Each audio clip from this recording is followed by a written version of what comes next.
Hey, kittens, what's Well, going hello there. How's everyone doing? Good. on? What are you doing?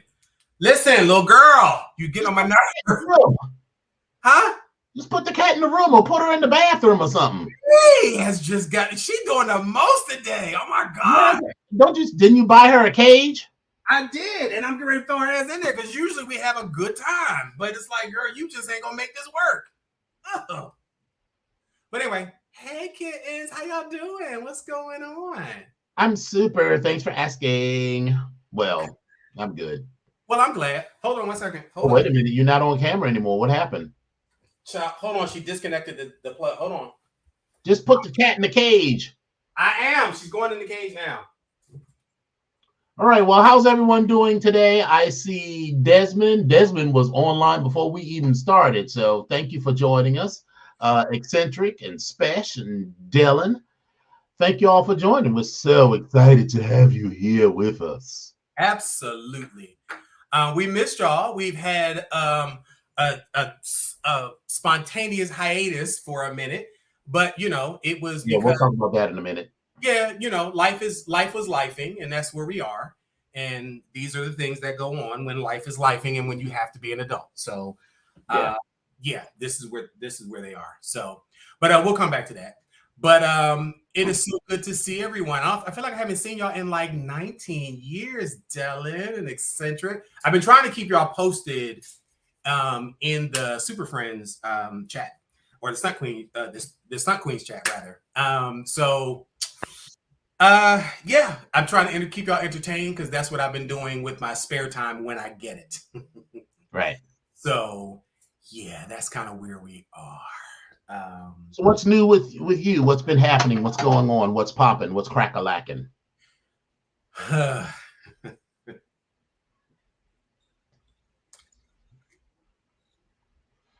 Come on. All right. Take a sip. Lubricate. Now read that bitch. Life has been lifing like a motherfucker. And I have been stressing over nonsensical bullshit, Mm-hmm. what I'm going to call it. I've been as transparent as I'm going to be about certain things, only because while we always have a social media presence, I do value my non-social media presence as well. So I enjoy all of you that I've seen in person and hang out with and laugh and joke because you are a real person, and I enjoy that. I enjoy being around real people. Mm-hmm. So the other part to that is some of my real people friends have, done some fucked up shit, and we are now dealing with the consequences of that, or at least I am. And I talked about this briefly, the last show. I have made some decisions in my life, and I'm not going to share much of this, but what I am going to say is the guilt that some people try to put upon you, whether they know it or not, has pissed me off and shifted me into another gear. And Yeah. I really don't want to be in this gear, but that's where I am. Yes. I am going to continue to do what I can do for you, Mm-hmm. but there will be some conversations, and these conversations will lead to some change. Yeah. And that is just where I am. Mm-hmm. It is no love lost. But what it is a reaffirmation of my own fucking love, because my mama loved me, but damn it, nobody can love me like I love myself. That part. So that's kind of where I am. And I love me more than to break out any more than I already have, because I'm already breaking out with stress and, just all that type of shit. Mm-hmm. Work and working. It has been doing the most. But that's what the fuck you getting a paycheck for. When they do the most, they're paying you for it. Right. But the life part, they're not paying you with that. But the benefits are you are here to enjoy it, and you are here to enjoy it with people that you care about Right. and enjoy being around. And so I enjoy doing this with all of you and Mm-hmm. everybody that tunes in. I enjoy it. but there's always going to be a slight separation. But I'm a little pissed off, but like I said, I'm shifting gears. Some work shit is going on this week. You know, the Black Degree Factory is now having its time to shine. And so I now have some other responsibilities for this particular week that I need to do. In fact, my ass got to put on a monkey suit in the morning, and I ain't with that. I don't like it. It's getting on my nerves. But I'm sure you'll look very sexy. All of the women will be after you, which makes it even more the reason why I need to get dressed up so I can see these people that are all lusting after me. Oh, you love it. Hey, Joshua. Hey, Kendrick. So, and Lola. Hey, Lola. Lola's calling us from her fabulous suite at fabulous penthouse suite at the Waldorf Astoria Hospital. I know she's been laid up for a little bit while she recuperates. Come on, Waldorf Astoria Hospital. Yeah, remember that episode of Dynasty when Alexis went into the hospital for some procedure and she had a whole suite and the staff, and they were like, ma'am, you just can't be ordering the staff around like that. And she was like, bitch, watch me. Baby, listen. Listen. Listen, Desmond talking about something, you so professional. Yeah, girl, because listen, let me be very clear. Some of those thoughts that you have had and things that we've been talking about and things that I said have replayed in my mind. Yeah, there's a reason why they've been stuck. They're sticking in my head and why they're replaying. So like I said, I made some decisions, and so, but we'll talk about that afterwards. Yes, there are degrees. Yes, and there was a degree. Yes, degrees. Yes, there are degrees. But that's where we are. So, but I'm not trying to complain. I definitely think that our show is cathartic. There are lots of things that happen, and when we do the show, that's cathartic for me. So the fact that I can talk about it a little bit, I'm cool with it. Shut up, girl. You in the cage. Now I want to hear that shit. What? You should have thought about that before you got arrested. That's what we doing. Okay. I'm locked up. They won't let me out. Locked up. That's what she's gonna do. That's what she's gonna be at. Now, I'll let her out because I've realized that her case does not have her litter box. Oh, so she was like, oh, you're gonna put me in a cage? I'm gonna shit all over this place. Well, I'm not even worried about that because there's no cat that does that. They won't do that unless they absolutely have to. And they're just too finicky. They're not gonna do that. A dog, a cat, absolutely not. Absolutely not. So, but anyway, but that's been pretty much the week for me. I've been trying to get used to this temperature going up, going down. I've been having several trips. I've done 2 trips to Baltimore in the past week. I'm sorry, 1 trip to Baltimore in the past week. Several conversations with people, playing administrative assistant to the incarcerated, just doing a lot of different things. But in the wee hours of the morning, in the late night hour,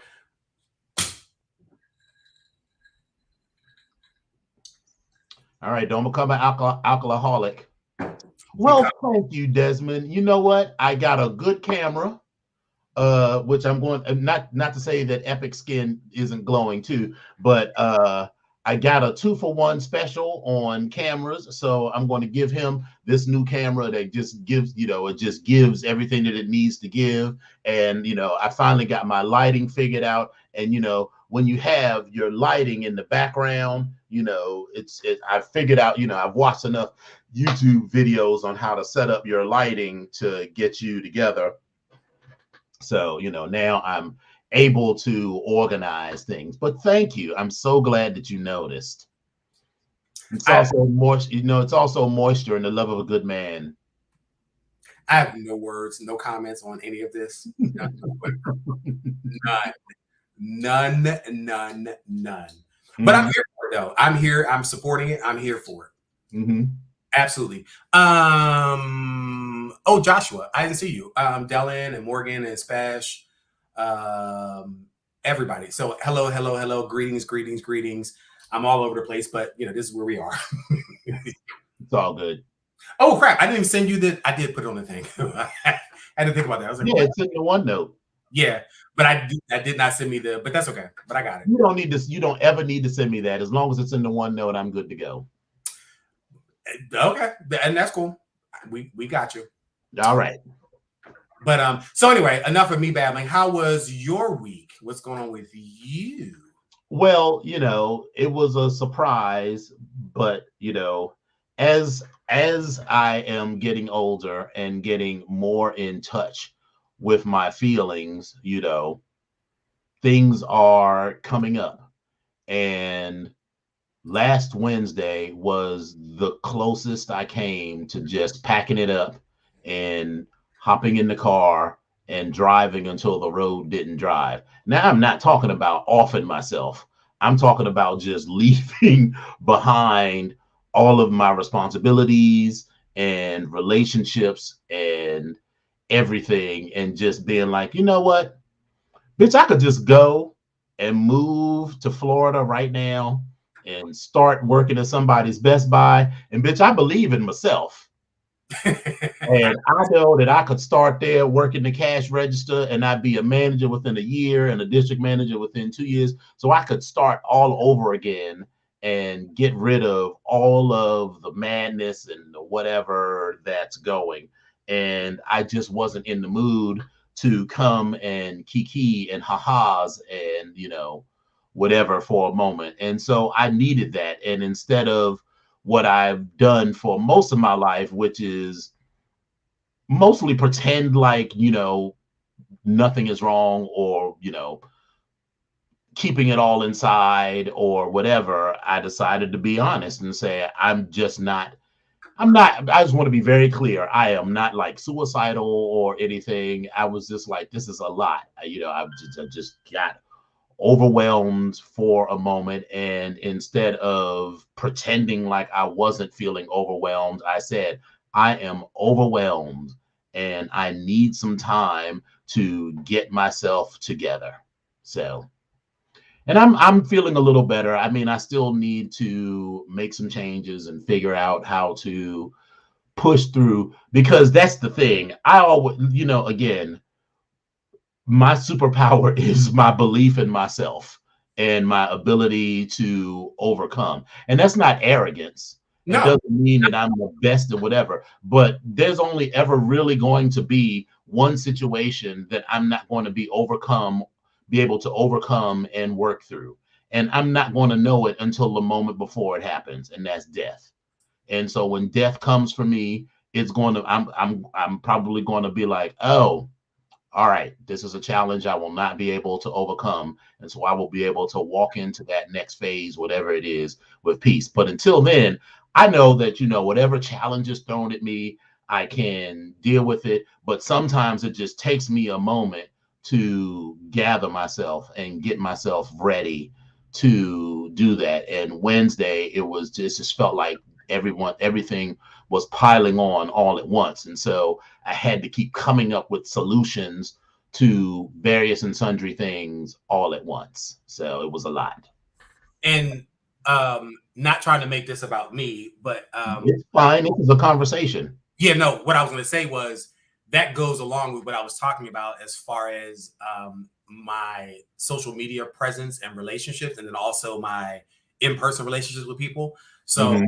a lot of that conversation that you were just having with them was stuff that we kind of talked about ahead of time. And so whether you shared that or not, I was like, that was cool because I knew that I wanted to make sure that my friend was okay. Yeah. So that's the part for me where it's like, all right, this is all fun and games. But at the end of the day, people that I care about, like what's going on, like where are we at? So just checking with that. So I'm glad that you are able to deal with that moment. And I'm not saying glad that you had it, but I'm glad you're able to deal with it and figure out what you want to do with it going forward. So Yeah. that's what I'm saying. Well, thank you. Yeah. And so I do have a few things from your camera got disconnected again. No, that's me. Hold on, I'm jumping around. I'm listening to you. Go ahead. So I have had, one or two adventures. So I went to go visit a hookup who was in town for a couple of days. He seemed like he's like, hey, I'm here to visit or whatever. We'll just come and hang out for a minute, and I wasn't sure exactly. I wasn't, because he didn't just come out and say, hey, because after all of the shit that we talked, I would have expected him to just be like, hey, I'm in town, come fuck me. But he didn't say that. So I was like, all right. So I'm gonna keep this chill and low key. So just in case, I packed some lube and a paddle and the dick. Just in case. Bitch. Like, I mean, listen, I know that there are some men that will take them off and change sizes and all that good stuff, but Yes, I am not one of them. okay, all right. So I packed the dick, meaning I came like ready just in case if someone was like, and Charles, you're on in 5. The shot's running 5. Okay, all right, okay. Right, and you didn't want to be like, but I haven't even put my makeup on. Like, no. Right. Me. Okay, let me throw this face on real quick and scene. But no, I came exactly. I came with my ball gown underneath and everything. So I was ready to go. So as I went to see him, he was staying at the Citizen M Hotel. What the hell is that?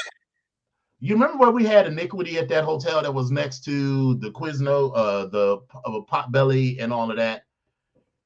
This was in 2019. No, La Noma or whatever. Like, Noma, yeah. So Citizen M is like a little hotel chain that was across the street. okay. So as I'm waiting for this dude to come downstairs to meet me, I see this dude. So, and he looked like he was trade trying to get some kitchen staff dick, because that was just the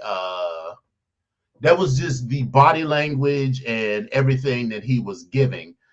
And so as he got on the elevator, he called, because he like the kitchen dude was standing there, and he kept like talking to him, and it sounded like sexual conversation to me or whatever. But then he called the kitchen dude a bitch and got on the elevator, but the elevator doors didn't close. So then he got back off of the elevator and started arguing with the kitchen dude, and they went around the corner. And then when they came back, the hotel trade pulled a knife. See, and of course, since it was not a gun, I felt fine watching from a safe distance, because I felt like if it had been a gun, I'd have emailed, cute little Toronto trade and been like, we're going to have to hang out another time. But since it was just a knife, I figured I could just maneuver around all of that. And so old boy came down, and all of that happened before that. So this week I am headed to San Francisco for Onyx Northwest's education weekend. And I am not the featured lecturer, but I am a featured lecturer for that event. So that'll be fun. And Mr. S is having a customer appreciation party complete with a clothes check. So this sounds like fun. Yes, they're having a customer appreciation party at their store in San Francisco. Have you ever been to their store in San Francisco? I've never been to Mr. S. I've never been in San Francisco, and I've heard it. Isn't that one of the flagship stores? It is their flagship store. Mm-hmm. So it's a customer appreciation party with a bar, a DJ, and a clothes check. So, I will be packing the lube, a paddle, and just in case. But this time I feel like, we're already ready. So I've already got my foundation on and a little blush. So all I need to do is touch up my lipstick, and I'll be ready to go and be on stage for that. So that will be right now. Not with the lipstick and blush. I hate you right now. Like, just a little bit. Just touch it up. Just a little touch it up. Right. Just touch it up, just to be ready. I'll already be like good to go.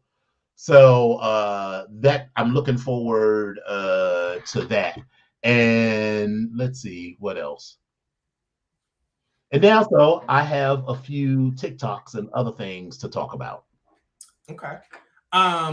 Is that it for the? Well, wait a minute. What's going on? So, when do you? How long are you going to be in San Francisco? I'm leaving Friday morning on the first thing smoking, Gotcha. and then leaving San Francisco on Sunday night on the last thing smoking. So it'll be a red eye. Gotcha.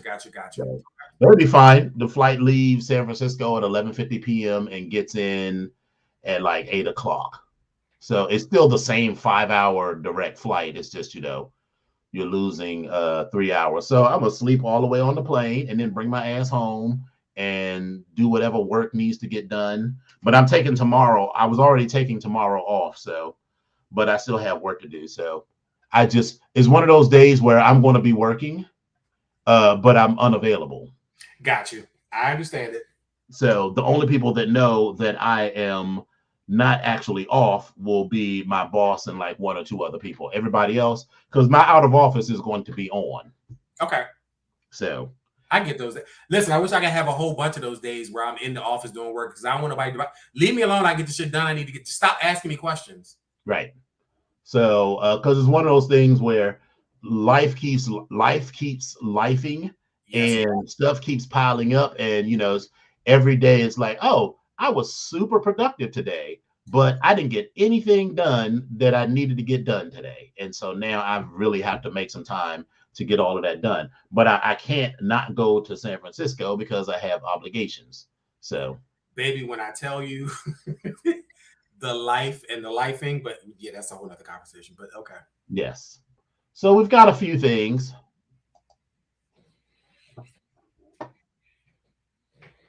Sexy, easiest 1, 2, 3.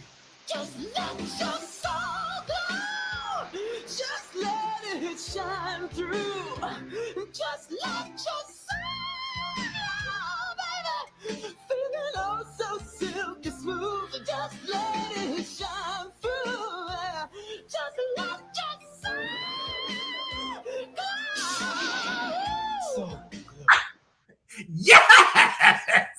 So, what is this man's name? Eugene. Baby, when I tell you, Eugene Daniels' boyfriend or girlfriend needs to beat his ass, or conversely, his boyfriend / girlfriend needs to have their ass beat for letting him walk out of the house with this curly Soul Glow wig, because that is not his real hair. That is a whole wig. You think so? Just the way that it's hanging all down and just this line up here, that is a whole, well, so let me put it back on the screen because I got a good cut of it. The way that this line is on his face and everything, yeah, to me, this is a wig. So, listen, well, listen, whether it's his hair or a wig, it just ain't the most flattering for me. It is 100% not flattering. If it's his hair, then I'm like, girl, you fucked your hair for wait a minute, hold up. Jay motherfucking Phoenix just walked in the motherfucking room. Oh, wait a minute, I didn't even see that. Oh my goodness, is that Mr. Michigan Leather, sir? Oh my God. And congratulations, Jay. I'm so proud of you. Congratulations. I'm so happy and so proud of you. So happy. All right, now back to the jury curl. Yeah. So, who is it? Eccentric said that is his hair, and he's a curly kid. Okay, well, he need to do something with it because this is like a jury curl, and this is an affront to the very delicacy of my nature. So let's Google him. Let's see if he's from Baltimore. Wait a minute. Hold up. That's not Baltimore. That is further south. See, let me just hold on. Now, let me look at this. Look at this. And it might even be it might even be like a Mississippi type of situation, like Mm-mm. Now that's what this man looks like, or has looked like in the past. So, okay, I guess that is his hair. Baby, he should have just kept it like this. Someone said, oh, let's put all of this product in it. Now, this would have been okay, but this Soul Glow situation that he had going on is a no for me. Oh, wait a minute. And to the question of boyfriend or girlfriend, it's definitely a boyfriend. Well, that's what Eccentric said. He's one of the curly kids. So I mean, that's what I took from that, but I could be wrong. Oh, and apparently this is his husband. Where's the husband? I can't see the husband. Oh. I mean, everybody gotta love somebody. Okay, good for them. All right, so enough of that. Well, all right. I mean, there's a lid for every pot. So I mean, okay. That's where we at. I mean, listen. Lola said it's a husband. I mean, go in, go in, girl, let have. Right. That's all I got. Go in, girl, let have. That's all I got. All right, so I got a few things that as always remains funny to me. Hold on. Well, wait a minute. And then Desmond saying the Jerry Curl's coming back.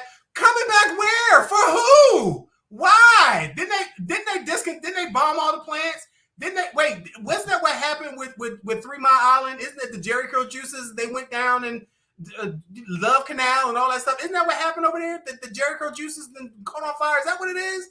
That what we do? I don't know for sure, but all I know is that his look right now is a no. Lola said, based on his wedding pics, dude is just tacky, which I would agree with. So now hold up. Wait a minute. Hold up. Mm-hmm. Now, while I'm not saying that I would have worn this entire look, but the idea that I've seen with some of the folks that have gotten married, specifically the men, and they have a train, something about that is a little attractive for me. And I'm going to go ahead and just say it right now. So if there's a day when I get married, maybe I need somebody to understand there's going to be a train. I don't know how it's going to be attached. It's going to be one shoulder off the two. Something. So this was his look when he got married. Apparently he got married on June. Oh, wait a minute. Oh, this is a throwback. So this was from whenever he got married. But listen, now that little standing there with your toes pointed and your butt up and the train out, something. It's just not a cute pose. That's not flattering for me. But what I will say is, if there is a train, it's gonna be detachable. Fuck that shit. It's just gonna be for pictures and call it a day. I ain't doing that shit. And I mean, if you're going to wear a train, you might as well go Princess Diana length. Like Dylan said, I will have a 60-foot cape. Oh, she got cakes though. Okay, so it's acceptable. I just can't get into. Wait, everything is okay because he got cakes. Is that what it is? Right. You good? Okay, all right. He got cakes. Right. And I just can't get into this idea of men. What's going on? Oh, great. It'll be good to see you, baby, in San Francisco. Perfect. But I just cannot get into this concept of men wearing shoes with no socks. Because I'm like, oh, when you take those shoes off, your feet stink.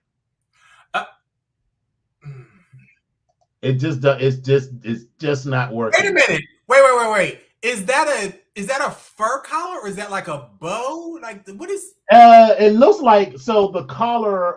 You can see my mouth. It looks like this piece right here comes down, but it's pinned up. It's a little confusing for me, but okay. It's very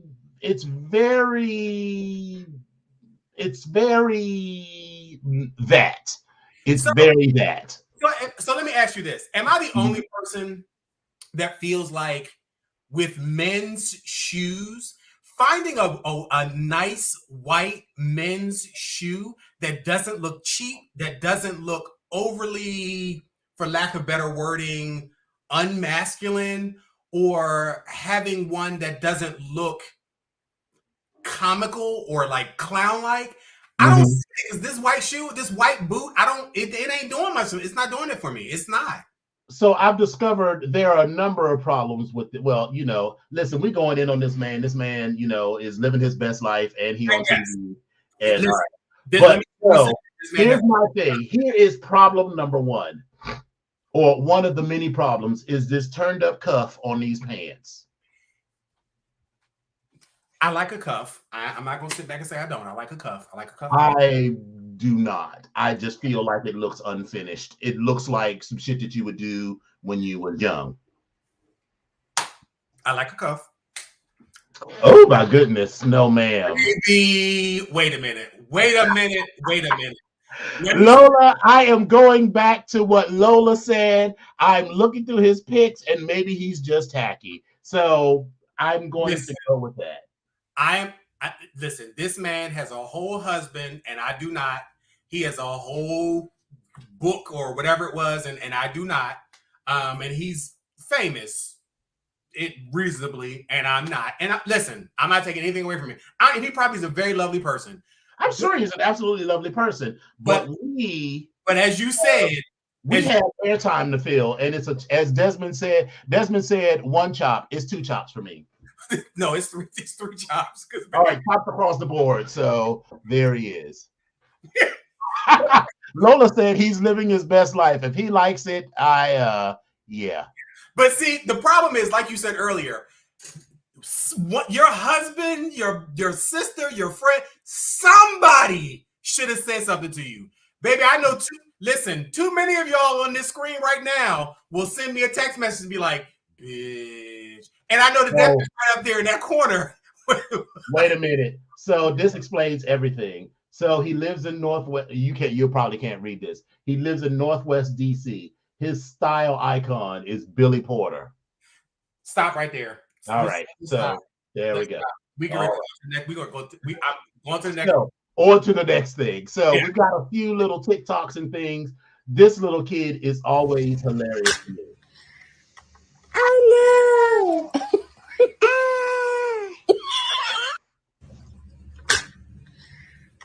Oh no!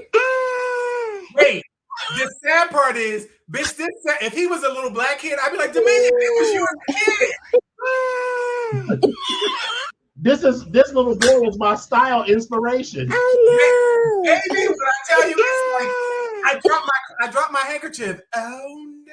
Oh no! Oh my God! That little boy is 100% my style inspiration. Your style inspiration. He might listen. I don't know. You dropped off some kids. Maybe you dropped off a few kids somewhere. Maybe. I absolutely have not. I mean, maybe it's a little the places where my kids have been dropped.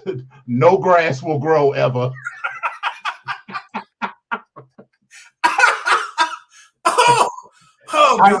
I do not drop my kids on fertile ground. Oh my God. If anybody ever came up and was like, yeah, I'd be like, bitch, I know you fucking lying. Unfortunately, I can't say that.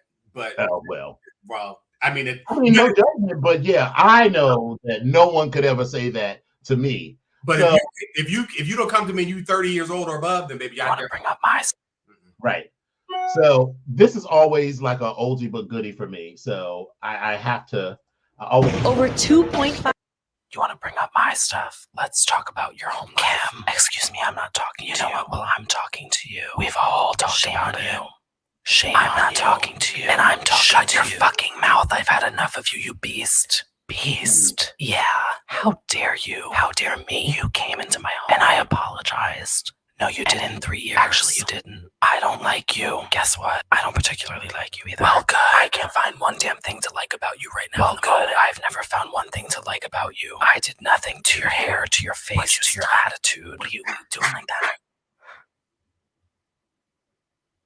It's pure evil. What? Bitch. The best part about that is when she's like, beast. No, she said it's your hair. I've had enough of you, you beast. She said it's your hair, it's your face, it's your attitude. I was like, but it was like somebody stopped them, like, just get three, just three. Just three. Don't go to your hair, your face, your attitude. Knowing she got 9 other ones. Your hair, your face, your attitude. I'm going to do that to you. We're going to be like at the gear show or something. And I was like, I've had enough of you, you beast. And you're going to go, beast? Beast? Is that what you think of me? Beast? Bitch, I got news for you. I don't like you, but I don't like you either. I never liked you. But here's the thing. We're going to do it all in whisper, of course. Oh my God.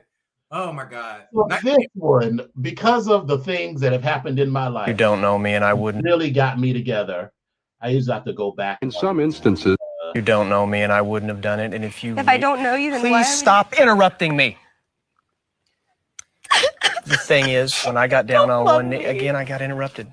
Good Lord. I'm done with this. You don't know me, and I wouldn't have done it. And if I don't know you, then why please would- stop interrupting me.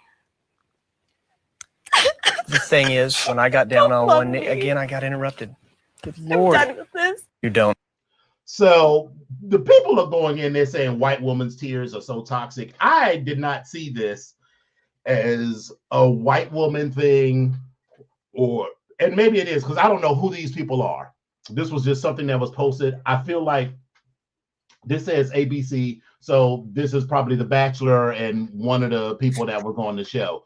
But I hate this because men do this to other men. People just do it to people when you're trying to say something and they keep cutting you off, and you reach that point where you just like, if you don't stop fucking interrupting me while I'm trying to speak. So it's like you're already like, if this is 0 and this is 10, you're already at 10 because you're trying to explain something. And then they start cutting you off, and then you jump to 1,000. Listen, that is one of my pet peeves, especially in a work environment. Mm-hmm. Cut me off. I'd be like, but what you're not going to do right now is you're not going to let me, you're not going to have me not finish what I'm trying to say, because I'm going to go back to it and I'm going to finish it regardless. So I'm going to keep starting from where I left off, where you interrupted me, and see this through. That's what we're going to do. Well, you've experienced at least one time where I give my most commanding, most dominionist voice and, shout above everyone and say, I am the only one speaking. I mean, I want to be clear, it was not with her, because she'd have been like, well, bitch, I'm the only one speaking. But we have been in a situation that has gotten heated or had the potential to get heated. And I was like, bitch, I'm the only one speaking right now. Baby, I am one of one, bitch. That's where we are. Exactly. So I've got 2 more. in some instances, the harassment may be verbal. Word around the office is you've got a fat cock. In some instances, the harassment may be verbal. Word around the office is you've got a fat cock.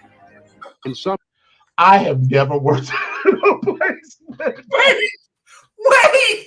It was just so matter of fact, like, girl, pass me the extra cream or the extra coffee.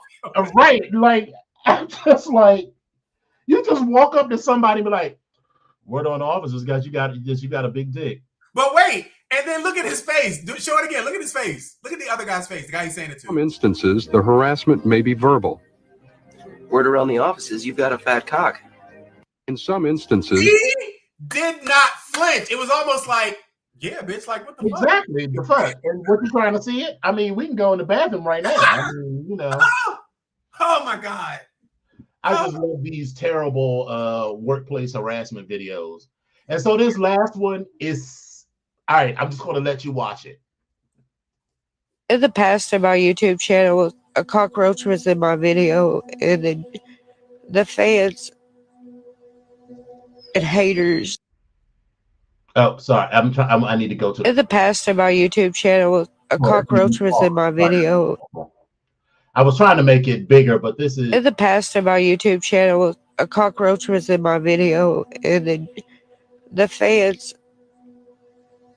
and haters seen it, and people were hating on me so much that it just broke me. It's so hard. They made fun of me so much.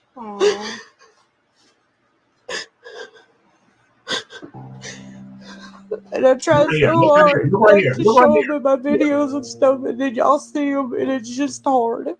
In the past,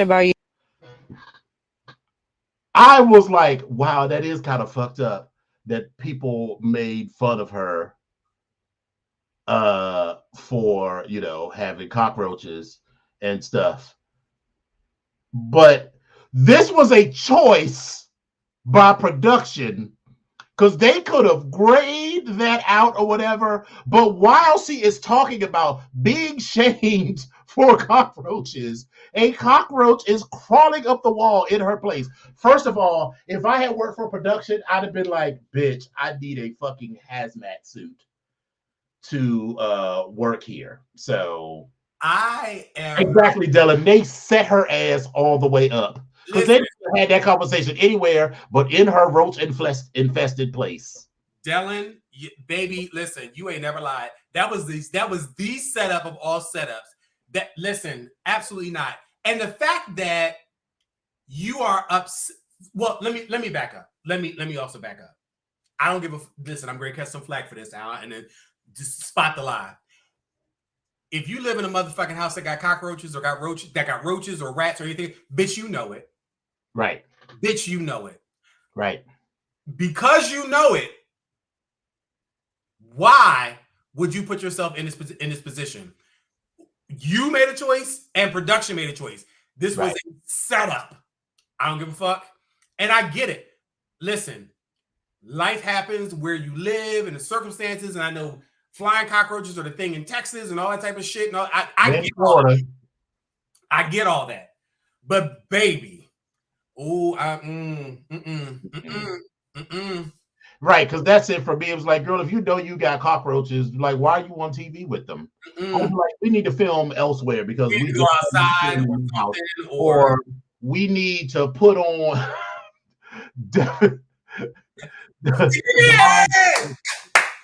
hoping her roommates would be on their best behavior. Come on, and I would just be like, listen, I would be like, whatever they do filming, I'd be like, okay, the day before, we got to do a roach bomb or something in the house. Baby, if you do a roach bomb, anytime, baby, when you do a roach bomb, bitch, they gonna come out in droves. Bitch, you do that shit 3-4 weeks ahead of time. I've lived in places with roaches, but it was nothing that I could do about because, like, it was roaches in the dorm. Oh, I'm getting itchy. Right, it was roaches in the dorm. I mean, there wasn't shit that I could do about that except bide my time until I could move out of that bitch. Ooh. So, but I have never. Let's just put it this way: I have never voluntarily lived in a place that had roaches. Oh my goodness, itchy. So. I mean, and my thing is, listen, growing up, you know, with all the people that I've known and that I've known. Baby, I get it. This is where I've understood that while we're from the same place, we don't live the same. And I know many people that live, you know, in urban cities or in Philadelphia and other urban DC or anywhere else you may live. Baby, we all know somebody like that. And we go, and then here's the thing: it starts really young because my mother was the first person like, "Oh my God, yeah, girl, look at my house." And so I get there with my mom. We all sitting there. She's like, "Oh yeah, sit right here and don't move." And I'd be like, "Well, mom," she's like, "Sit right here and don't move." Didn't understand why, but I was like, okay, well, she told me I sit, don't move. Baby, we got up to go. She's all right, girl, you'll be leaving, whatever. We get outside, we go walk around to the car, wherever it is. She's like, shake every motherfucking thing you got on off. Just shake it off. Just shake it. Right. One, because roaches are born pregnant. Because she was like, we're not taking none of this shit home. She's like, you better get this. You better take. Listen, many times I took them shoes off and shook them things out, had my little shirt, and I was shaking that out, looking. My mother was looking. I was like, okay. She's like, okay, that's it. She said, I've done that only because I know that we will not be going back over to that particular place anytime soon. And, you know, this is a friend or a family member or whatever. She's like, nope, we're good. Right. That's it. So before we get started on your stories, I got two stories. One, there's stories that we're all but go ahead. Yes, our stories, but the ones that you found. One, George Santos, new charges for George Santos, the congressman from New York, claims he stole donor IDs and charged their credit cards. So I think that we need to nominate Sister Santos for, at a minimum, Stunt Queen of the Year, if not Stunt Queen for life.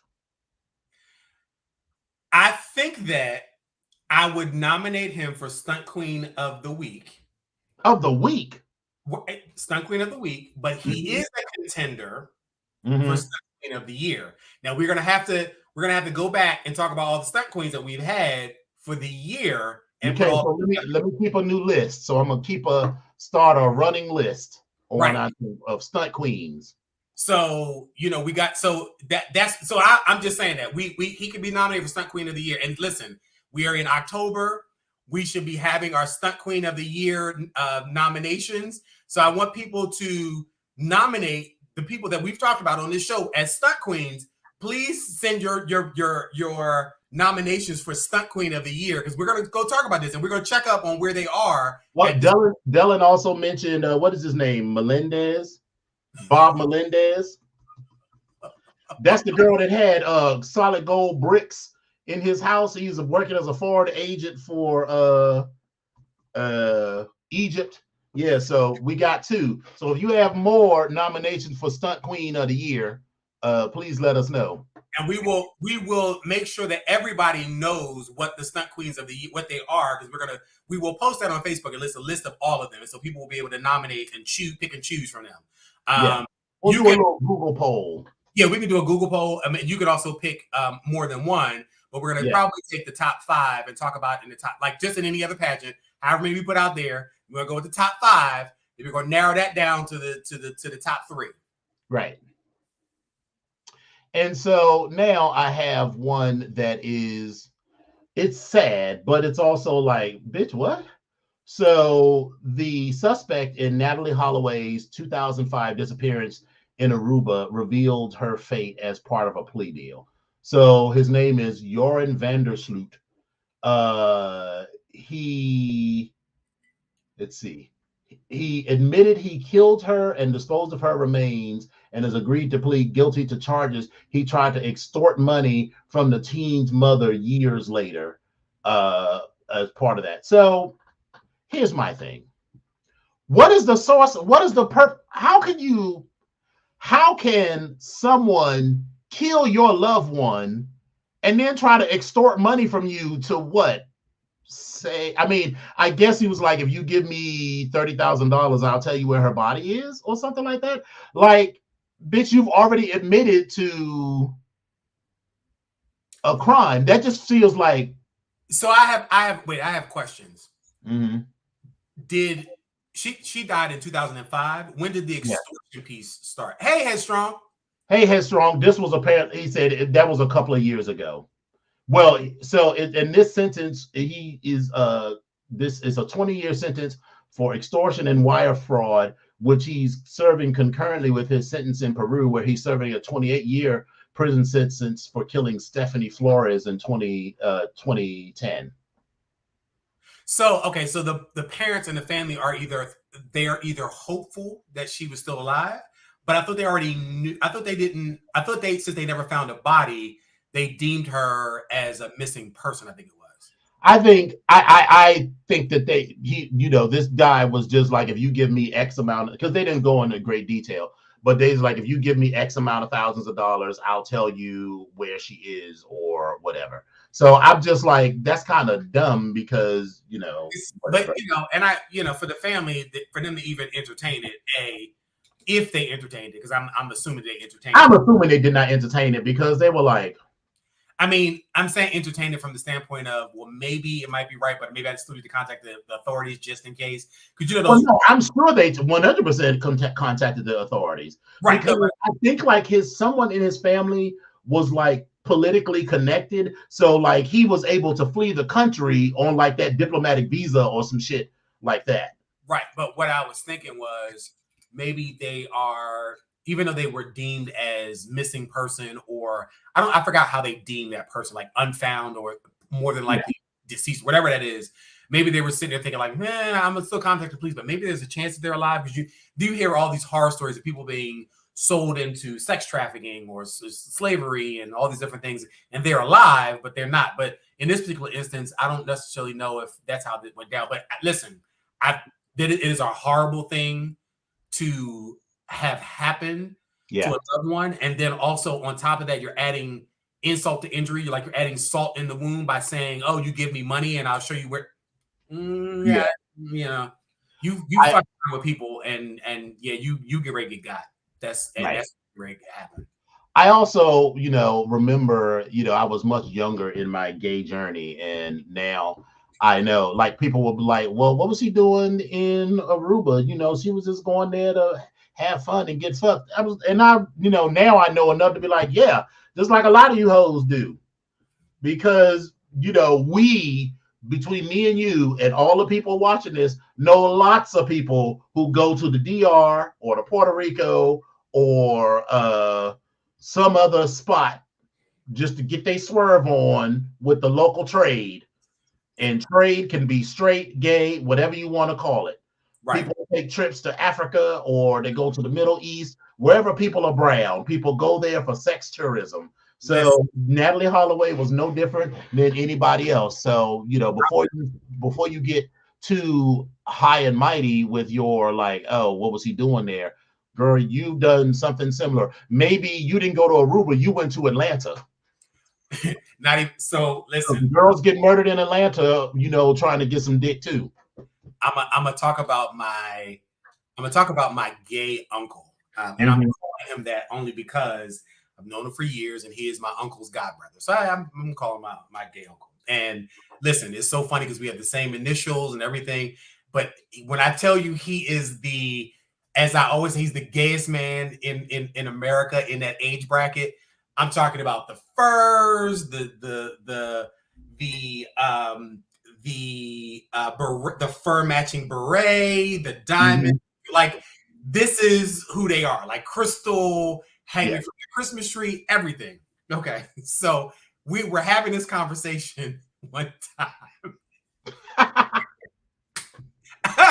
and now he starts telling me how he went to Africa, and he said he was riding down the Nile. He said the little boat people had him there to ride down there. He said, I'm riding down the Nile. He said, I look over, and he said the man's had the little the draped cloth or whatever. He said it fell open. He said, "It's all his dick fell out." He said, so I'm sitting there, and I just reached over and I just started jerking. I said, "You was jerking dicks while you riding down the Nile?" He was like, "Hell yeah." He said, "I enjoyed every minute of it."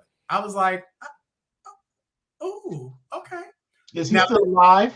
Yes, he is. But we should have him as a guest on the BGKH show. Listen, but that's the problem, baby. I'm not going to go out of the country to do all types of illegal. Because listen, I don't give a fuck what you say. Oh yeah, especially down in one of them Muslim countries, child, they'd have you drawn and quartered in a minute. No, ma'am. No, ma'am. I even had people tell me how they went to Dubai and they were standing in different places on the train. And my line brother said to me, he stood in one of the boxes where I think women were supposed to stand or whatever. And then they did, and he had like people like angry at him. And I was like, see, this is, I can't do this. Like, I can't go. Then I get mad. And then all of a sudden I want to flip off and the gay rainbow just fly out of my mouth and everything else. Not that it's concealed at any reason, but still I'm like, no, ma'am. I gotta go. Nope. Gotta go. Deviant said, now how did I catch a stray? It was like, oh, Deviant, you telling on yourself. Where did you travel to, Deviant, to get some dick? He ain't been no listen. Well, wait a minute. He ain't been nowhere that we ain't been. Right, that we ain't been, and somebody else. No, I just want to be clear. I am not accusing anybody. I'm saying that before the girls be like, what was Natalie Holloway doing in Aruba? I was like, she's doing the same thing in Aruba that you do when you go to the Dominican Republic or Atlanta or Miami or New York City or whatever the fuck it is that you go. Yeah, the only difference is in Deviant's case, he had somebody trying to listen through the door, unfortunately. Who? Oh, is that a story for later? No, that's not a story for later. That was a story that you were there for. That's what happened. When was this? Oh, yes. Now I remember. Were they listening at the door on my side of the room too? Was they did not say because that's where they were sitting at watching the television. That's all I'm saying. Yes, Deviant. It was a very sunglasses at brunch moment where everybody's sitting there like, I'm gonna fuck you up, right? Anyway, you got a few stories for us. Started with Kevin Gates spits in pregnant woman's mouth at show. So the first question I had was, who the fuck is Kevin Gates? Kevin Gates is a rapper. He's a singer. He's an entertainer. Like he resembles what's his name? Not Flow Rider. What's the other dude? He looked like that big thick neck motherfucker that used to was on Love and Hip Hop. I don't know if he was on Love and Hip Hop or not, but What name starts with a B? I can't think of who. Benzino. Benzino? No, he's not He Benzino. looks like Benzino's cousin. But he's the guy I'm thinking of, The Game. He looks like a Oh yeah. He looks more like The Game. Yes, he looks like a version of The Game. So so a couple of times I've seen him and thought he was The Game, but you know, it is what it is. But anyway, Kevin Gates was he's once again shocked people with his suggestive on-stage antics where he was spitting into a woman's mouth at a recent show. Now, over last week, not this past weekend, but last weekend, there was footage from a Kevin Gates concert that surfaced online showing him inviting a fan on stage to participate in this sensual act. Now, in the video, he grabbed a woman's hand and walked her to a chair in the middle of the stage. The woman sat down, and the 37-year-old stood behind her as she moved her head back. Gates grabbed her chin to open her mouth as he released a spitball from his grill. Now, this is video footage of it, and I was like, oh my God. So the loogie landed in her mouth, and she appeared to enjoy it as he was wiping off any remaining saliva that didn't reach her mouth. Now, the audience wasted no time showing how disgusted they were as several groans and oohs were heard in the background of the video. But hold on. Despite the high level of freak that Gates showed him on stage that night, it wasn't the first time he displayed that side of himself. So earlier this year, during an interview with the Fancy Talk Show a podcast, he opened up about his love for women urinating in his mouth while having sex. He says, and I quote, "I love for a woman to piss in my mouth. That's beautiful," he said. "I had a woman pee in a cup while we were driving, and I drank it just because it was nothing. I was so infatuated with this woman to where it was just nothing about her that was nasty. And then she's super clean. She liked me. She drank nothing but water all day. So her piss ain't got no taste." Listen, Kevin Gates, baby, welcome to the Flag and Yellow Club. Right. Wherever they're meeting and wherever they're having their meets, we'll make sure that we pass your information on to them, because baby, that's all that is. And listen, I ain't mad at you. Do what you're gonna do, because baby, it sounds like you having a good time, or you had a good time with that person. That part. Do what you That want. reminds me of the time when I went to this spot in Atlanta, and the stripper, I think I told this story before, but the stripper came out on stage, and he lived in DC at the time. He was the one that died. Remember, he used to strip at the Wet, and he was like tall and light skinned, and he was in a couple of those Bacchus videos back in the day. Wait a minute, he was tall and skinny, no ass, and all dick. Yes, but he was real cute. He wasn't cute. He had a small little peanut head. He was real cute to me. Okay. Anyway, so he came out on stage, right? Wait. Desmond, do you remember his name? I'm sorry. I'm gonna go ahead and let you. Oh, that's Jade. Go ahead, let you continue. That is so shady. So anyway, this guy comes out drinking a beer bottle, and so I was with a date at the moment. So we're in this club in Atlanta, and I was staying with the date. This was when I was young in my gay life, so I'd actually traveled to Atlanta to hang out with this date. So I was young and foolish, and yes, Desmond, this is why I fucks with you. Oh, bitch. And so Flex comes out, and he's stripping and doing whatever, but he's got this beer bottle. And so I am like, I know where this beer bottle is going. I just knew it, because it was just no other reason.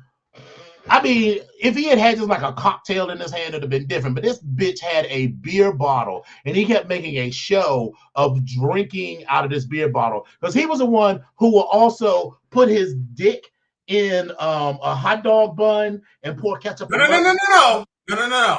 That was Shake Dog. Okay, I'm getting it. Okay, that was Shake Dog. Okay. This was definitely Flex. Okay, because listen, he was the one that could get my whole paycheck. Because when he put that dick in that hot dog bun, bitch, I almost passed the fuck out, and I still remember. And bitch, I'm still traumatized by it. But you can still call me though. I mean, you can. But right. But I'm just saying. He put that, and he said, yes. And bitch, I almost passed out. But I'm sorry. Go ahead. So he is drinking his beer, and then of course, he's down, shaking his ass or whatever. This hoe got down on his back, threw his legs over his head and started fucking himself with his beer bottle. And meanwhile, I am clutching my date's hand so hard till I was about to lose my shit. Then, and I just want to be clear, the beer bottle was not empty. And he pulled the beer bottle out and squirted it on whoever was in the front in the audience. And the audience reaction, I think, was similar to whatever happened at this Kevin Gates show. Because, like, some of the audience member was like, oh, wow. And the rest of the audience was like, oh, guess which group I was in? I was so turned on because it was clean beer. So it wasn't like he gave himself a beer enema on stage, but he was cleaned out. So exactly, Headstrong. See, this is why I fucks with you. It was holy water. He baptized those of us in the front because I pulled myself and my date up to the front so that I could get a front row view because he always had like a nice body to me. I thought he was sexy and everything because, I like him skinny. I like him skinny. So that's just okay, sure. And when some shit got on me, I was like, yes. But my date was in the other camp. He was so disgusted by that whole moment. He was disgusted. Baby, listen. So first of all, I'm laughing at Desmond because, again, bitch, when I tell you I've left DNA all up and down these motherfucking streets here in the DC area and every motherfucking club with the wet, the edge, or whatever. So knee scraping, elbow scraping, spit, semen, everything. Like, bitch, listen, this is just what the fuck it is. But baby, the part that he just made me remember right now when we talked about that damn stucco t-shirt. Dear God. So remember and I think people still do this. Remember, like, at one particular point, especially this is what happens in like, I know in Philadelphia. We always talk about this about when we see trade in Philadelphia, especially specifically North Philly, which is, where I spend a lot of my time at and where I call home.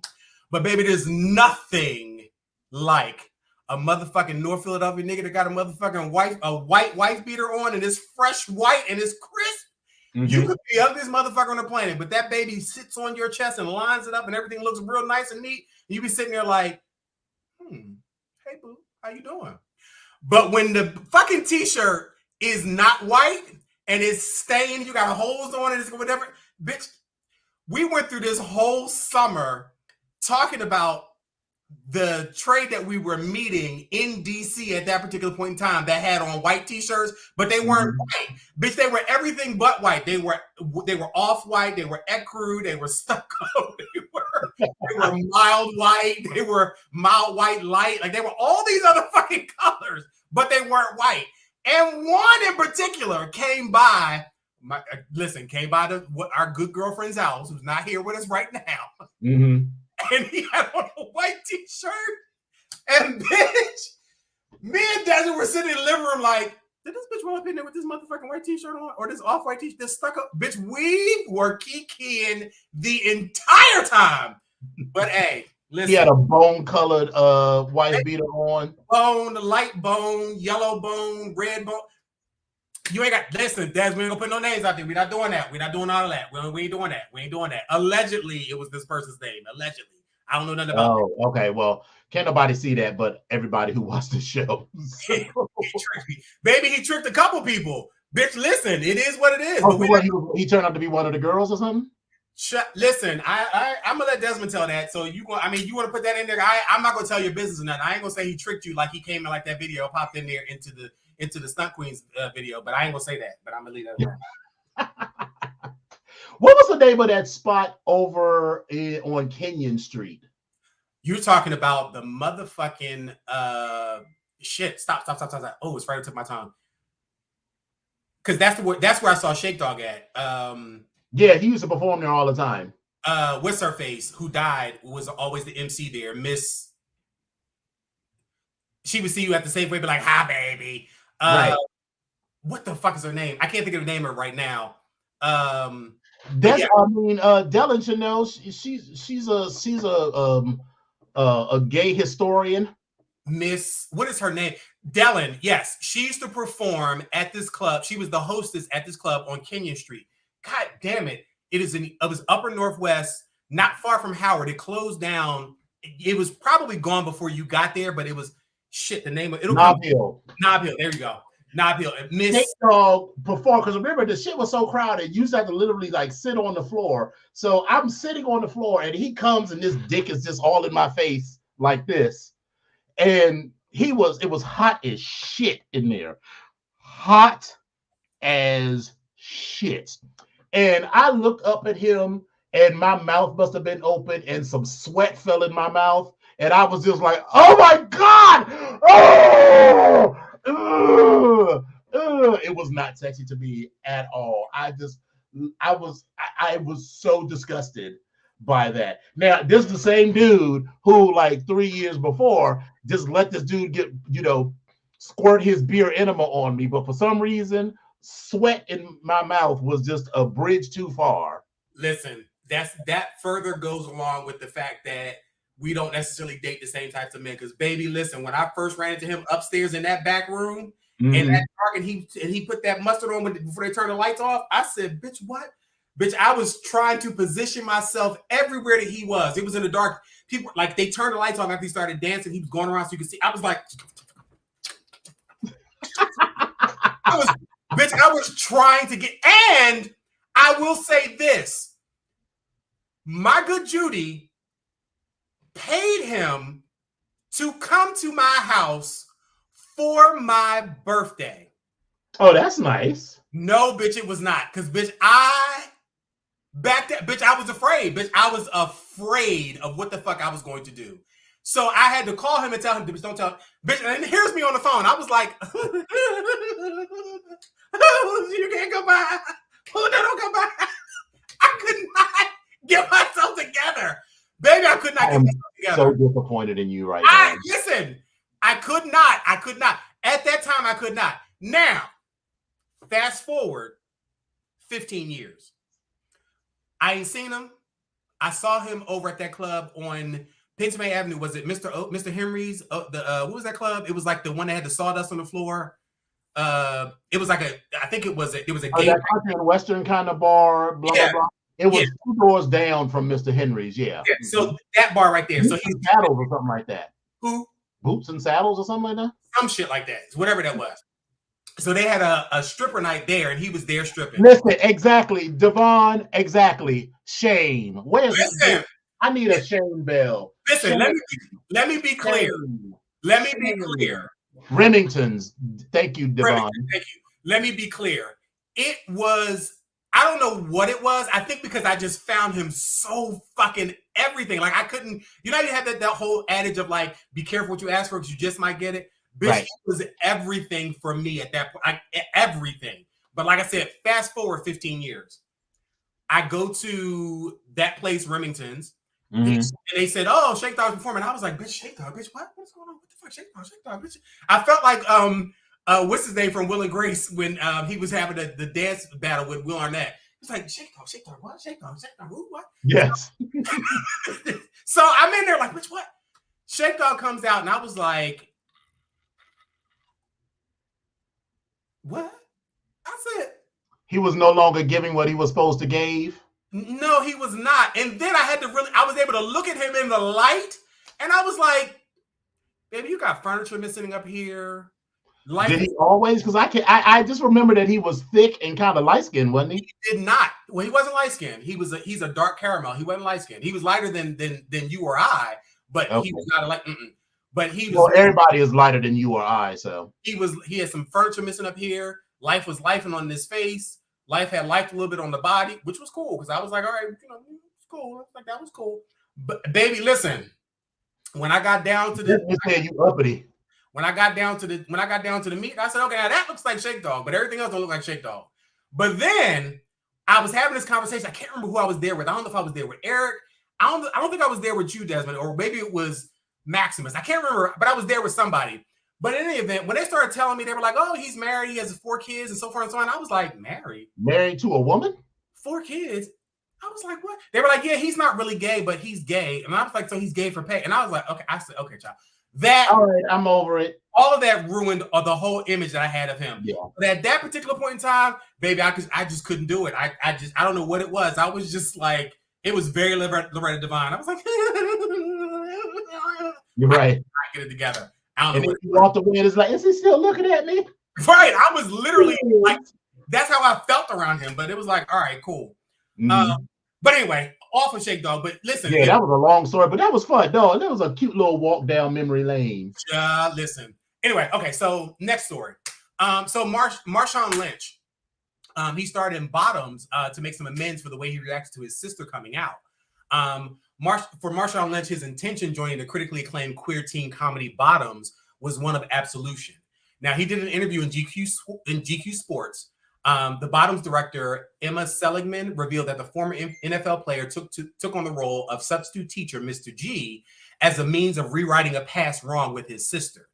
He said, and I quote, in our first conversation, he told me that she said, in our first conversation, he told me that his sister is queer. And when they were in high school, he didn't necessarily handle it super well. So starring the Bear, breakout star Ayo Edebiri and Rachel Sennott, Bottoms chronicles two queer high school girls who start a fight club as a means of losing their virginity before they graduate high school. Sennott co-wrote the film along with Seligman in a separate interview for the film. Lynch expanded on Seligman's sentiments, which were, and he said, this was a good opportunity for me because when I was in high school, my sister came out as a lesbian. I did not handle it right.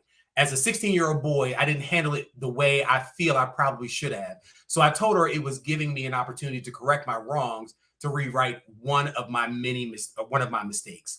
So good for him. I was very happy for him about that. And it also now makes me want to probably watch the movie because I wasn't really into it. I didn't really think like, is this going to be fun?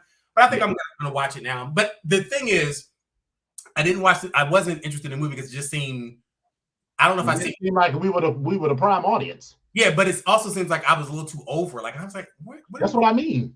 Like, but I'm gonna go see it at some particular point anyway. But anyway, so next story, I found this one in Essence, and I was laughing at this as well. So Cedric the Entertainer.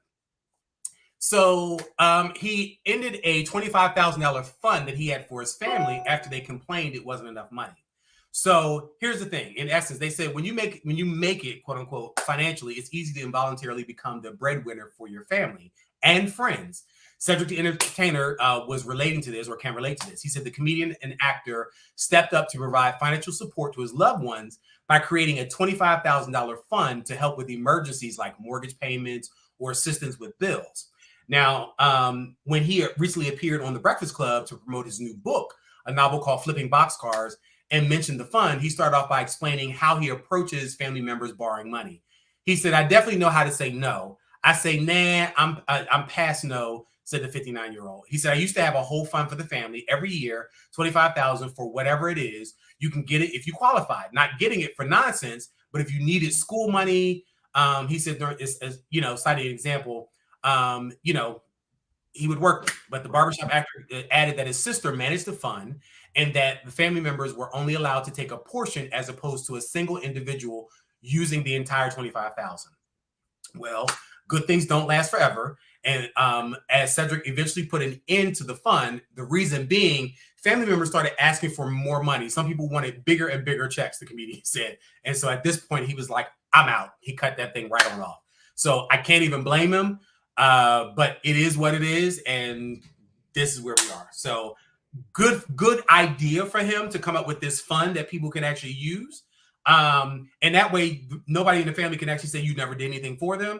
But that also doesn't mean that he probably didn't help out some other family members outside of that $25,000 fund. So just the idea that someone, I was just went out to brunch with some coworker friends, and we were all talking about how people come and ask to borrow money. Not this kind, because none of us has a $25,000 fund that the family's got.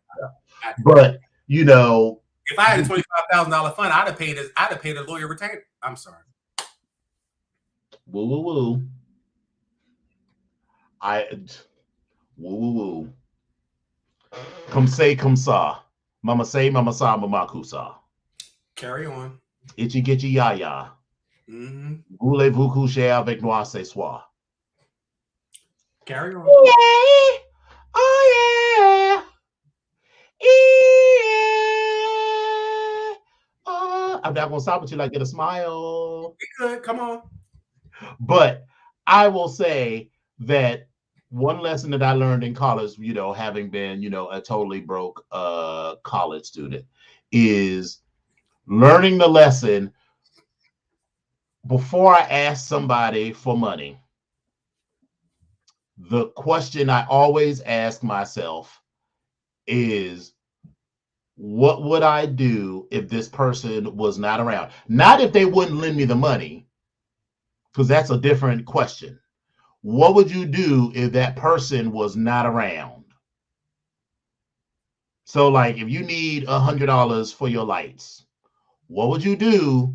Not if that person wouldn't give you the money, but if they were not around, like if you literally didn't have that option of asking them. Well, you probably call the light people and be like, hey, I do not have all of this money, but I can get you for this portion right now and get you for this portion next week or next month or whatever.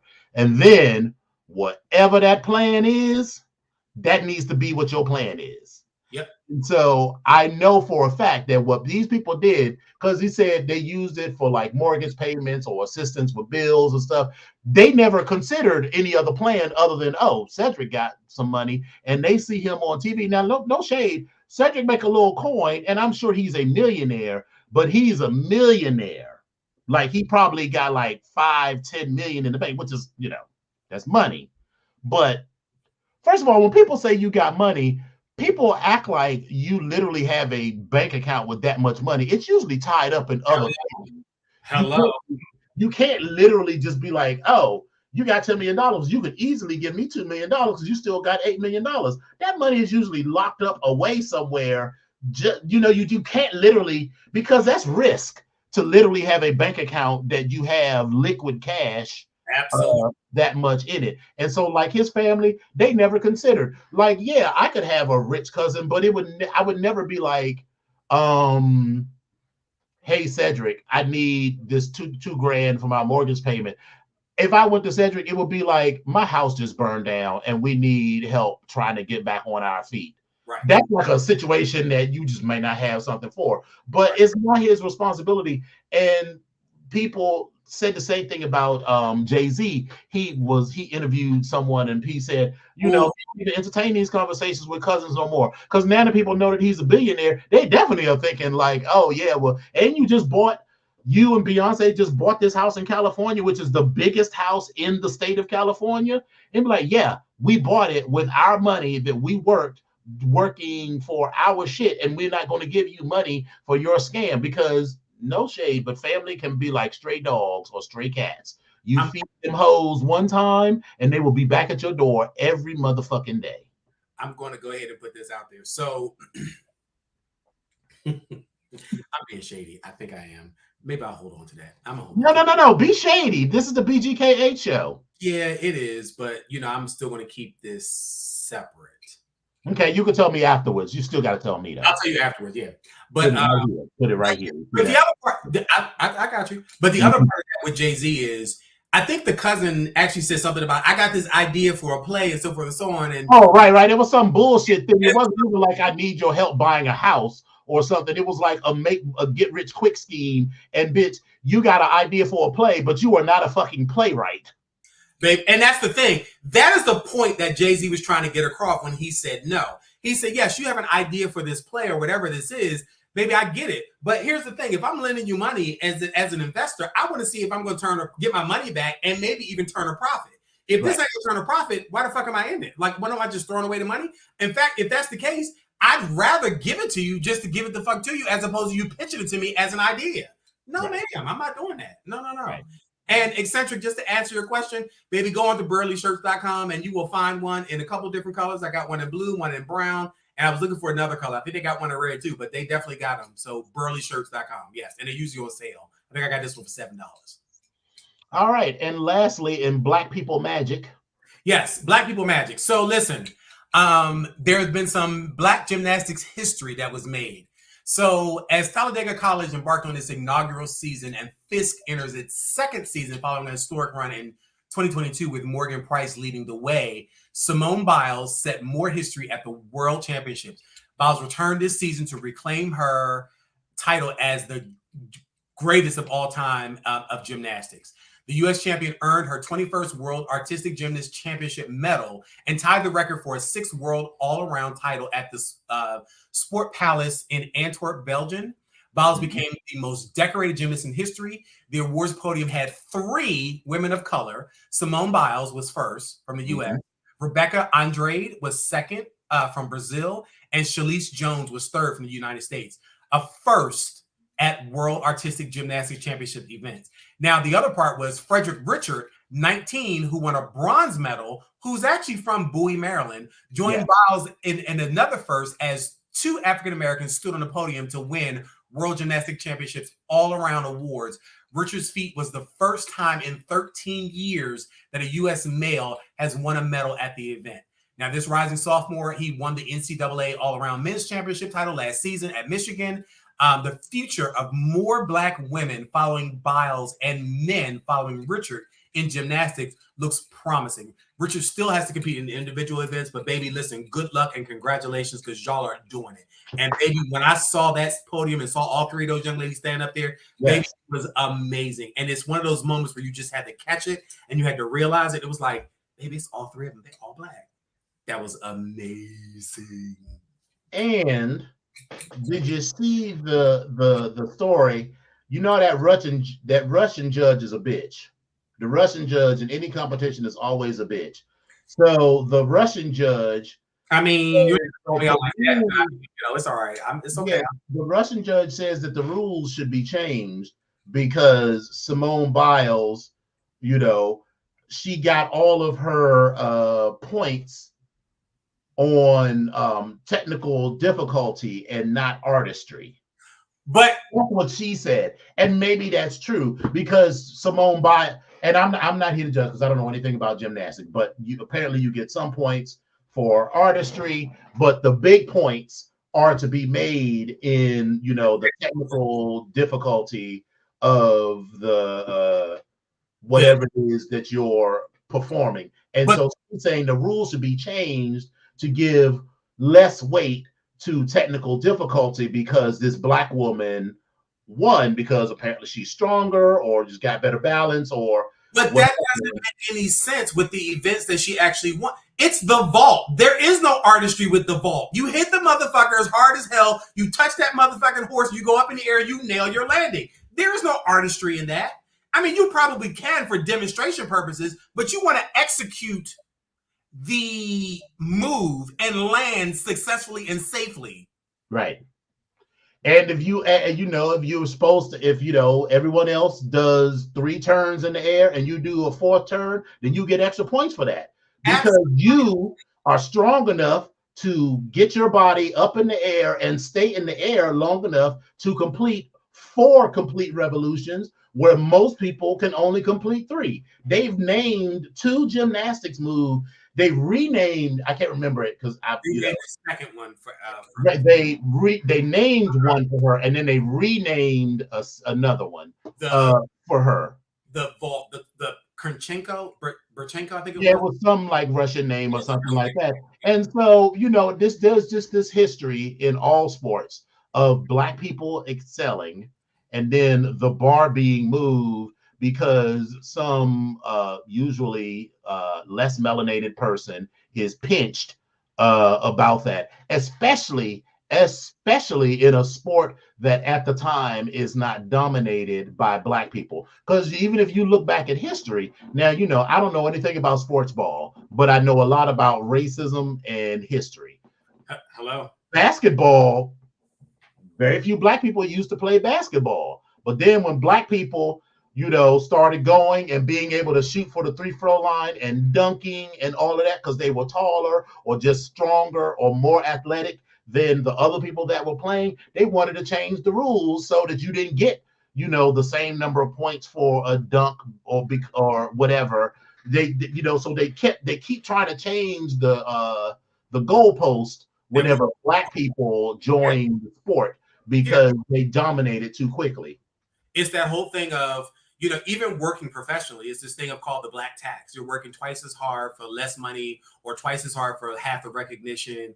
It's always a thing. Everything is moving. It's always been a sliding scale. And you know, now that there have been in several areas and for quite a bit of time, areas that have been dominated by, you know, black athletes.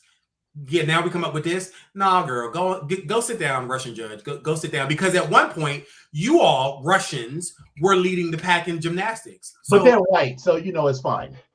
I mean, you know, Deviant said in total, Mama got like 5 named after her, and Desmond says tech scores count 4 times more than artistic scores. They do, because it's a fucking hard event. And I just saw Joshua. Hey, boo! Congratulations, hey, Joshua. Yes. And I'm telling you, I am getting my lilac dusted ensemble together. You got your POTUS squad all the way together. Baby, she's getting together. Okay, all right. I'm about to turn this whole wedding out and let you girls have it. I'm outshining. I'm planning to outshine both grooms. What did I just tell you? The train is gonna be Princess Diana is gonna look down from heaven and be like, God damn, that is a long train. There, hey boo, you popping in to report the cruise is wonderful. What? Congratulations! Yeah, because remember, he didn't cancel the cruise that we were supposed to go on at the beginning of this month. BGKH at sea. We all canceled, but Legionnaire and his boo did not cancel. So that's right. Wait, but that's what it was. It wasn't because we didn't go. He was going because of the boo. Is that what it is? Right. Shantae got a man at home and he don't need us no more. Is that what we doing, Shantae? We got a man at home now. We gonna talk about that's what we doing, Shantae? That's how we doing it? Mm-hmm. I mean, I ain't mad at you though, but I'm just saying. But I'm not mad at you. I'm mad with you. But I will say thanks, Briska, because I was looking at there was a post online about Marvel comics and about X-Men in particular, and it was this whole big picture, and I was like, what the fuck is this? What's going on? Oh yeah, and Legionnaire just came in and just was like, well, here's the baby. He gave me the rundown in like I was like, baby, I'm all in. Like, first of all, you said X-Men because that's one of the first cartoon comic book magazines that I really started getting into as a kid, and watching the whole Phoenix Saga and reading that at the actual comic book, all that was amazing. So I'm always attached to X-Men in some way, shape, or form. So, but I have gotten away from where they are now and what the writing is, and I'm thankful for that he gave me that little piece of information, because I was like, what are they doing? I was like, what is this? Where are we at? So thank you for that. So I appreciate that.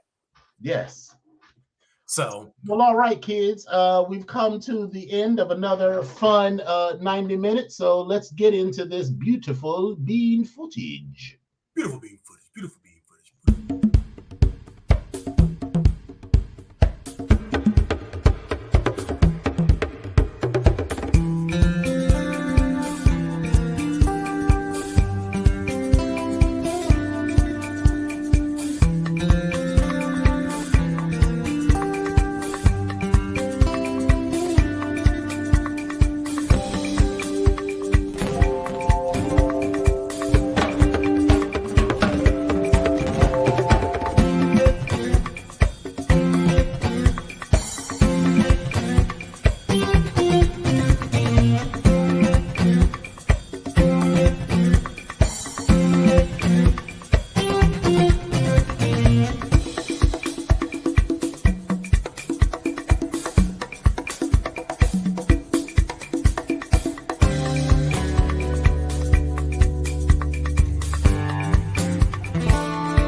Well, all right. This was a fun little evening. Yes, indeed. It always is. Listen, I want to say thank you to everybody. Jesus, that is me. Sorry. I keep hitting this outlet. So that is me at this particular point, not my cat. That's me. But I want to say thank you to everybody for just being you and listening to us and our nonsense and it's fun nonsense. So I appreciate it. Mhm. For me, a little bit, it's cathartic a lot of times. So thank you all for tuning in. I see a lot of other new faces tonight. We see Headstrong. So nice to see you in the chat and viewing the show. Joshua and Trayvon and Eccentric and Deviant and Desmond and everybody. I appreciate all of you for showing up. Lola, we're sending out all of the healing vibes for you because baby, I want you to be in a place where you are at home, you are in your own space and you are feeling good. So while you rest up and heal up and whatever's going on, baby, just we're gonna be here. Tune in, come check us out every week that we're here. So as long as we're good, we hope that you're good. And I'm just very appreciative. So I'm just saying thank you. And I'm glad that we are getting some other people from Facebook as well, like tuning in. So thank you. Enough of that for me. So now for you to be mushy. Thank you all for giving us the space and the grace, an opportunity to be ourselves and to talk about,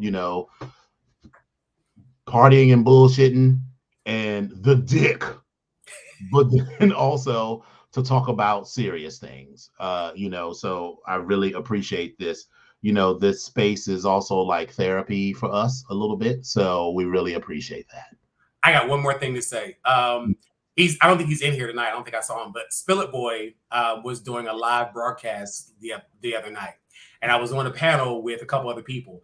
And one of the people on the show, her she's a YouTuber named Nubiology 101. When I tell you, we had all the boxes up on the screen, so I was looking at people, but she was in this screen and she just wasn't moving. She was stuck here the entire time. So I was like, I said, girl, you all right? What's going on? I said, you all right? What's going on? She said, oh, I'm good. And I kept noticing it looked like a vape pen. And I was like, oh, she's high. Okay, got it. I was like, girl, what's going on? Is that a pen? She said, listen, she said, and I quote, I am vibrating at a higher level right now. Bitch, I told her I was stealing it. So listen, Nubiology 101, she's on YouTube, y'all. I don't know what her channel's like, but Nubiology 101, I told you I was going to steal it. Baby, I'm stealing it. Vibrating at a higher level, baby, I got about 25 minutes before I'm vibrating at a higher level. So that's what I'm going to do right now. Hallelujah. God bless you. Well, all right, kids. Thank you all for coming out. God bless you and good night. Bye.